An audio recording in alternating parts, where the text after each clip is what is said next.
Vamos falar então agora aqui do nosso Brasilzão, Débora, porque a gente teve os dados da negociação salarial sendo divulgadas hoje pelo IBGE, né?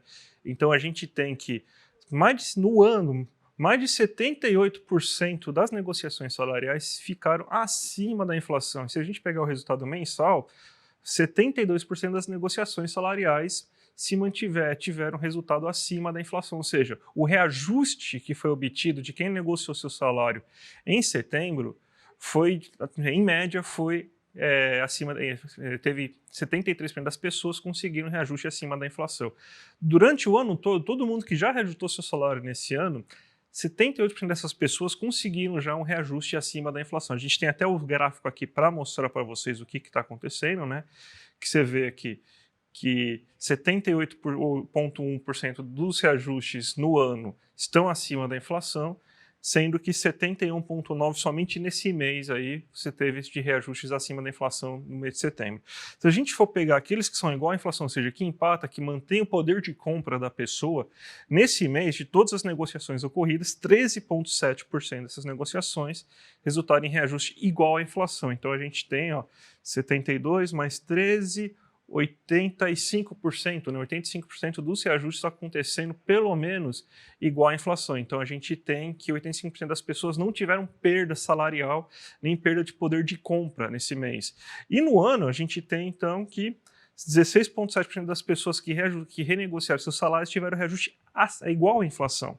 Ou seja, 78 mais 16, a gente tem então 80, quase mais de 90% aí das pessoas, né, conseguindo, né, quase 95% das pessoas conseguindo um reajuste que pelo menos mantém o seu nível de poder de compra.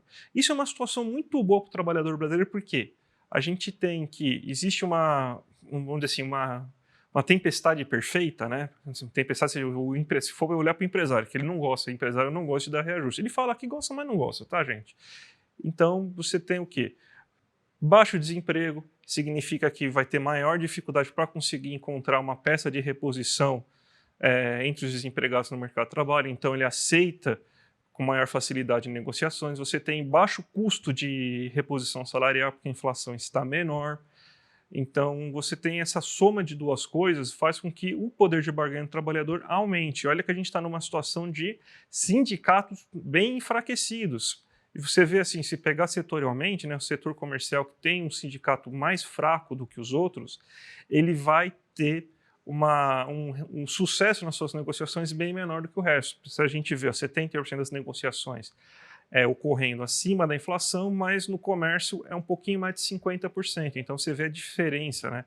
Quando você tem trabalhadores bem organizados que conseguem reajustar seu salário e trabalhadores pouco organizados que não, quando vão tentar reajustar seu salário. Então, esse aí é um bom momento aí, uma das melhores facetas, né, da economia brasileira nesse ano, porque desde o governo Dilma não tinha um sucesso tão grande. No governo Dilma a gente tem que lembrar que chegou a mais de 90%, né? Teve meses que chegou a 100% de sucesso acima da inflação. Então, a gente tem agora que, depois de governo Dilma II, que foi aquele período de austeridade e tudo mais, além do governo Temer e do governo Bolsonaro, a gente tem, então, que finalmente voltamos a ter o maior poder de barganha. O trabalhador está resultando em melhores salários para as pessoas, Débora. Boa notícia, né? Porque quem lembra aí de períodos anteriores sabe que a gente tinha uma negociação salarial muito baixa, inclusive em muitas das regiões aqui do país que a gente tinha crescimento, esse crescimento não pulverizava, não chegava ao trabalhador, né? Não tinha uma melhora de salário